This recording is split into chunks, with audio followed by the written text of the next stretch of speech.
अस्सलाम वालेकुम व्यूअर्स, कैसे हैं आप सब। उम्मीद करती हूँ आप सब ठीक होंगे। आज हम बनाने जा रहे हैं कीमा, आलू और मटर। बहुत मज़ेदार सी डिश है, आप भी ट्राई कीजिएगा और मुझे कमेंट्स में ज़रूर बताइएगा कि आपको ये रेसिपी कैसी लगी है। तो चलिए स्टार्ट करते हैं। बिस्मिल्लाहिर्रहमानिर्रहीम। इसके लिए हमें चाहिए कीमा, हमने आधा किलो ले लेना है, और जो 2 प्याज ले लें, टमाटर इसमें थोड़े से ज़्यादा डलने हैं, 6 टमाटर ले लें, 3 आलू जो हैं वो ले लें।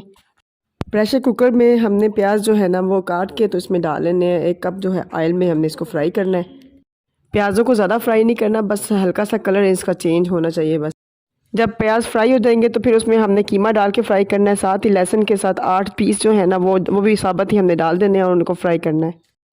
कीमे को हमने बहुत अच्छी तरह फ्राई करना है ताकि इसमें से स्मेल जो है वो सारी ख़त्म हो जाए। अब कीमा जो है वो यहाँ पे फ्राई हो चुका है बिल्कुल। फ्राई करने के बाद फिर हमने इसमें कटे हुए जो टमाटर हैं और कटी हुई जो सब्ज़ मिर्ची हैं वो हमने ऐड कर लेनी है। साथ ही 1 खाने का चम्मच अदरक पीस के डाल देनी है। फिर इसमें हमने हस्बे ज़ायका नमक जो है वो ऐड कर लेना है। सुरख मिर्च, ज़ीरा पाउडर, खुश्क धनिया, गरम मसाला 1 खाने का चम्मच और 4-5 लौंग जो है ना वो भी शामिल कर लेने हैं। इनको अच्छी तरह मिक्स करके फिर हमने 1 और हाफ़ जो है ना गिलास वो हमने ऐड कर लेना पानी का। तो इसको हमने 15 मिनट के लिए प्रेशर देना है।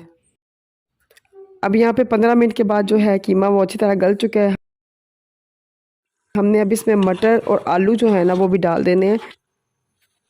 अगर इसमें पहले से पानी मौजूद है तो ठीक है, अदरवाइज़ इसमें फिर हमने हाफ़ कप जो है ना पानी का वो ऐड कर लेना है। तो इसको हमने 5 मिनट के लिए प्रेशर देना है। अब यहाँ पे आलू और मटर भी गल चुके हैं तो हमने इसको दूसरे बर्तन में शिफ्ट कर लेना है। फिर इसमें 1 टीस्पून जो हल्दी है ना वो शामिल कर लेनी है, और साथ ही 1 टीस्पून जो है चिली फ्लेक्स वो अपने ऐड कर लेने हैं। हाफ़ टी स्पून जो है सिरका वो भी ऐड कर लेंगे, और 2-3 सब्ज़ मिर्चें जो है ना वो भी काट के वो भी शामिल कर लें, उससे भी टेस्ट बहुत अच्छा आएगा। इसके बाद हम इस सालन को अच्छी तरह भून लेंगे। इसमें कोई पानी जो है ना वो बिल्कुल बाकी ना रहे। जब ये अच्छी तरह भुन जाए तो उसके अंदर फिर सब्ज़ मिर्चें काट के वो डाल लें, और जो सब्ज़ धनिया वो हमने काट के डाल लेना है। अब यहाँ पे कीमा, मटर, आलू जो हैं बहुत मज़ेदार से वो तैयार हैं बिल्कुल। आप भी बिल्कुल इसी तरीके से बनाएं और मज़े से खाएं और सबको खिलाएं। अगर आपको मेरी ये वीडियो पसंद आई है तो प्लीज़ लाइक कर दें, सब्सक्राइब करें और शेयर करें, और कमेंट बॉक्स में मुझे बताया करें कि आपको मेरी रेसिपीज़ जो हैं वो कैसी लगती हैं। मिलते हैं फिर नेक्स्ट वीडियो में। अपना बहुत सारा ख्याल रखिएगा। ओके, फिर अल्लाह हाफिज़।